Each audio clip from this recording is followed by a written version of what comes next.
What's up everyone, welcome back to our lawn, and today we got to talk a little bit about some lessons we've learned in our first true summer period with this putting green cut as short as it was. So I want to show you what's going on right now.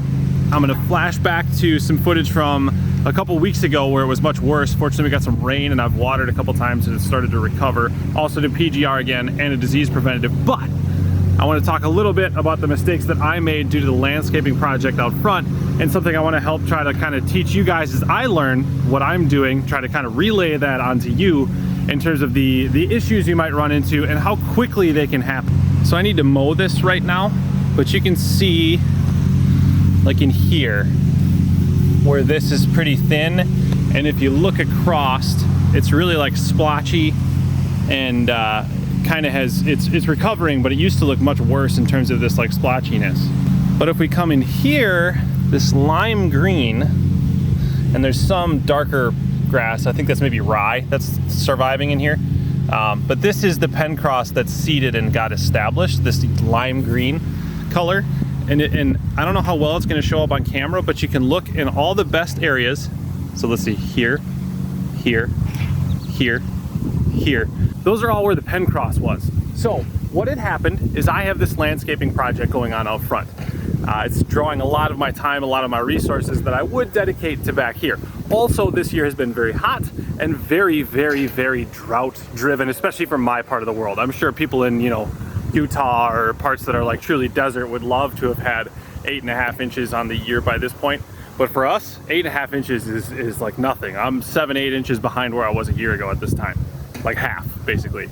So between that heat and that drought, the fact that I didn't really have the time and resources to water, and the fact that I missed a PGR and disease application, all of those things snowballed together to where the existing bent grass and the existing grass that was in here didn't have what it took to hang on. But the pen cross did, and it looked good the whole time. So I think in my putting green video I talked about how you can just, you know, just start cutting short the grass that you have.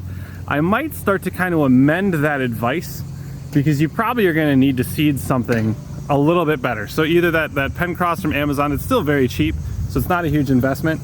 But I think what I am going to do is, once I get my walkway poured, I got to step in last night, and the walkway is going to happen on Sunday. It's Saturday right now, so tomorrow. Once I get that done and that's settled, I think I'm going to verticut, top dress, and seed. And then I'm gonna kind of try to renovate the green that's here. Just I have some seed left, so and I have some sand left, so I'm gonna do that. It's not any more investment, it's just a little bit of time and some water. So I'm gonna cut it right now. So it's cut now. Another thing I'm noticing, because I wasn't mowing as frequently, I was probably only cutting this maybe once a week, because it just wasn't growing very much with the heat and the stress, is it allowed some weeds to creep in. But that's fine, that's an easy enough fix. If we get back to regular mowing, those will be gone. I don't know if I'm going to show that to you. I really just wanted to kind of bring the information on, you know, if you get behind a little bit on the disease, behind a little bit on the watering, behind a little bit, because it's cut so short, it flips pretty quick. And so just something to be aware of, kind of a lesson I've learned myself, like I said, that I want to relay onto you. So for those of you trying to pursue a putting green, hope this is helpful. Let me know maybe if you are trying to start down that path, what sort of issues have you had, and maybe how you addressed it, or maybe any questions you might have, and I'll do my best to find the answers for you, or if you want to share the answers that you figured out yourself. So again, thank you so much for watching. Subscribe if you want to follow along to what we're doing with this putting green, practice facility, the whole yard, everything. Thank you so much for watching. We'll see you next time. So now that we're done, mowed, ready to go, the whole reason we have this putting green back here is to use it. So let's hit some putts, shall we? Yeah. All right. Let's do this thing. Let's do it.